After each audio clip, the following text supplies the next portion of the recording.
ever been to a flea market or an art show and you've seen artist prints that have not just a signature and a title, but also numbers on them? And if you haven't, I'm going to show them to you here in just a second. But we're going to talk about in this video how to sign the prints that you create as a student artist. Selling this artwork, and all the details are here. But if you look at the pictures that they're providing, right, they're showing this print and you can kind of see where there's writing at the bottom, but then they're showing us a close-up that the artist has numbered them as well as signed it. Notice that it's in pencil, and the reason that we sign in pencil is because it is the most difficult to electronically reproduce and maintain the integrity of it. So if you look back at these numbers, this tells me that this was print number 13 that was made out of 75 total.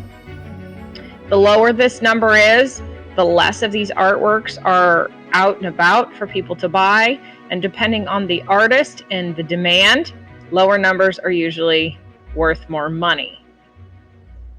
From professional artists, one common one is this A/P, which is artist proof, meaning it's the very first one that they made to see if it looked like they wanted. So it's really just for the artist's personal use, as it's noted on here. But one that becomes relevant to student artwork often is the monoprint or monotype, meaning that you've used something like glass, metal, styrofoam, and you can't get 100% exactly the same print every single time.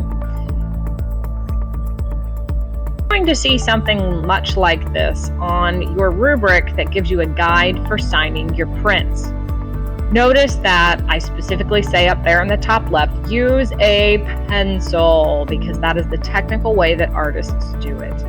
So right along the edge of your print, you're going to include the number of your prints. And if they're not all the same, each one would be one of one. But if they are the same, then this, for example, was the first of 5.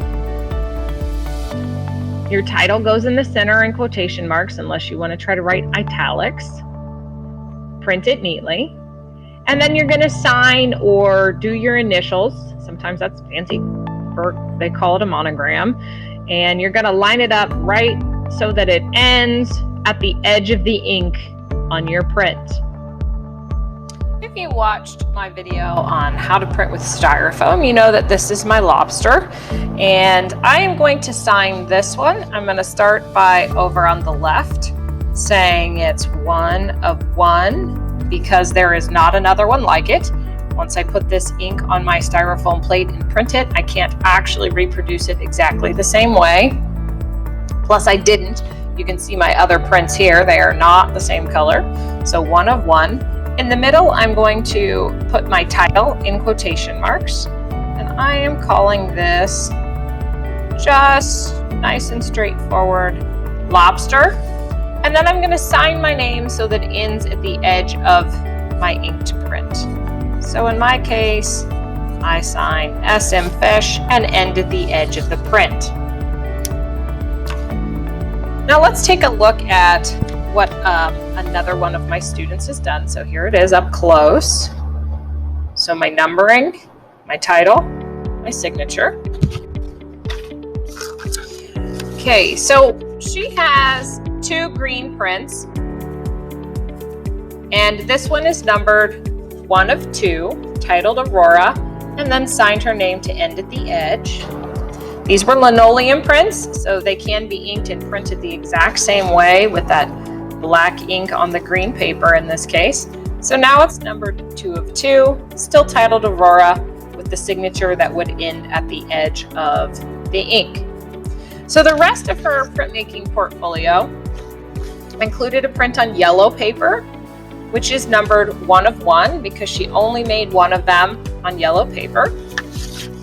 And this black and white one, also numbered 1 of 1 because there's only one that is black and white.